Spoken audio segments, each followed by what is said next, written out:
एका छोट्याशा गावात रामू काका नावाचे एक मेहनती शेतकरी राहत होते. ते आपल्या पत्नी सीता काकू आणि लहान मुलगा गोलू यांच्यासोबत एका छोट्याशा घरात राहत होते. दररोज सकाळी रामू काका शेतात कामाला जायचे.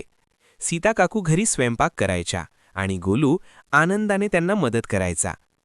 एक दिवस रामू काकांना शेतात एक भुकेलं पिल्लू सापडलं. ते खूप घाबरलेलं होतं. रामू काकांनी ते घरी आणलं, त्याला दूध दिलं आणि प्रेमाने सांभाळलं.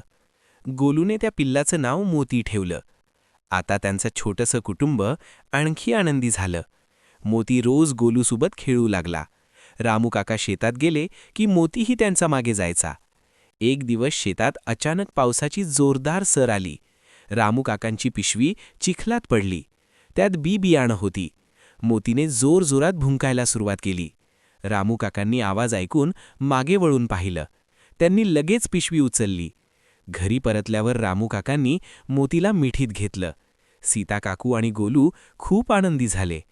रामू काका म्हणाले, दयाळूपणाचं फळ नेहमी गोडच असतं. त्या दिवसापासून मोती फक्त पिल्लू नव्हतं, तो त्यांच्या कुटुंबाचा एक सदस्य बनला.